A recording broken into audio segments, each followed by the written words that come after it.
तो हमारे साथ भसीन जी जुड़ चुके हैं। भसीन जी, वेरी गुड मॉर्निंग, बहुत बहुत स्वागत है आपका। सबसे पहले तो आपसे मार्केट्स पे ही राय जानना चाहेंगे कि जो पिछला हफ्ता था, जैसा कि आप हमारे दर्शकों को गाइड भी कर रहे थे कि काफ़ी उतार चढ़ाव भरा रहेगा, गिरावट आते हुए दिख सकती है, पर क्या ये हफ्ते एक रीबाउंड की उम्मीद करें? क्या नज़रिया बन रहा है मार्केट्स पे?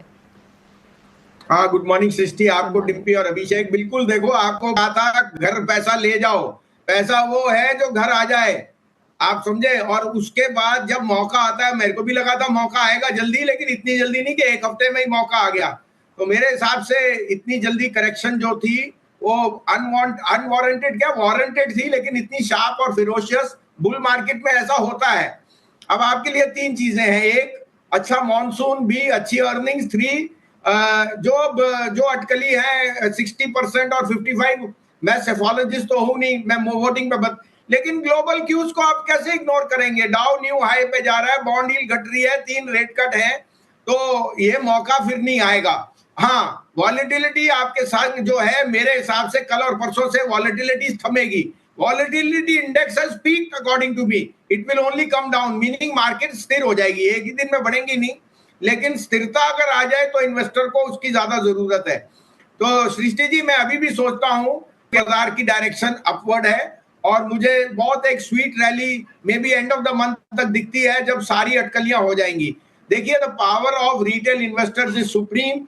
20-21 हजार करोड़ का सिप है, नए फंड लॉन्चेस है, नए बुक, तो ये सब बता रहा है कि equity as an asset class retail flows की वजह से चल रही है। फॉरेनर्स का तो बरसाती मेंढक है, जब मौका मिलता है आएंगे, जब नहीं मिला, जहां भी जाना है, चाइना जा रहे हैं, वो उनकी इच्छा है। मुझे लगता है India is not one market which you can ignore, तो ये मौका लेने का है। माइंड कीजिए, 14-15 तारीख को पहले भी आपको कहा था, ले लीजिए फ्राइडे को, ये मौका फिर नहीं आएगा। जो आपके प्रेफर्ड स्टॉक्स है उनमें धीरे धीरे एंट्री कीजिए, and as we go forward, once we are above the wall of worry of the election, market should be supreme. ठीक है, तो भसीन साहब, आज आपके लिए आपकी तरफ से शेयर कौन से होंगे सर? कहां पर आप दांव लगाने की सलाह देंगे? पहली बात तो बता दूं, वेदांता आपको बहुत जोर से कहा था कल न्यू हाई मारना है, तो वेदांता में बने रही है 475 का नियर टर्म, ईयर एंड 750 का टारगेट, जब 6 कंपनियों का डीमर्जर हो जाएगा। ये एज ए डिस्क्लोजर हमारे पोर्टफोलियो में भी है। दूसरा, फिर मैं रिएटरेट करता हूं, कोल इंडिया के रिजल्ट्स बहुत शानदार हैं।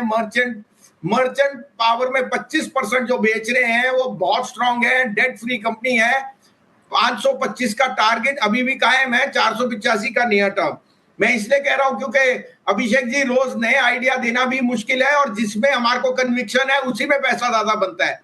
लोग बाग ने हर बारी स्टेट बैंक को 550 की जगह दूसरी तरफ देखना शुरू किया, लेकिन स्टेट बैंक ही 850 हो गया। तीसरा, मैंने आपको इंजीनियर्स इंडिया दिया था 215-17 में, आंखें बंद करके लीजिए, 275 का पहला टारगेट, और 1 साल के लिए रखेंगे तो 350 का टारगेट। आज की टॉपिक अगेन कोल इंडिया है।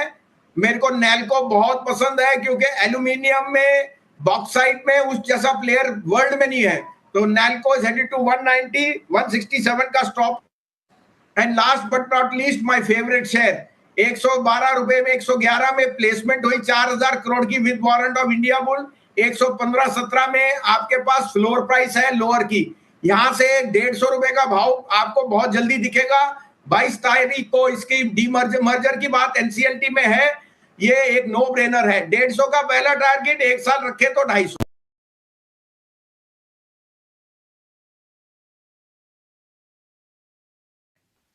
ओके, एक शेयर और आज स्पीड से ऊपर आ रहा है, उसका नाम है पॉलिसी बाजार। एक बार पॉलिसी बाजार को चेक करवाते, 3% हो चुका है, 1 से 3 हुआ है, ये खुलने के बाद 2% का गेन पाया है इसने, जबकि इंडाइसिस नहीं चल रहे। एक बार को ना कुछ एक बार आपकी रिकमेंडेशन पॉलिसी बाजार पर।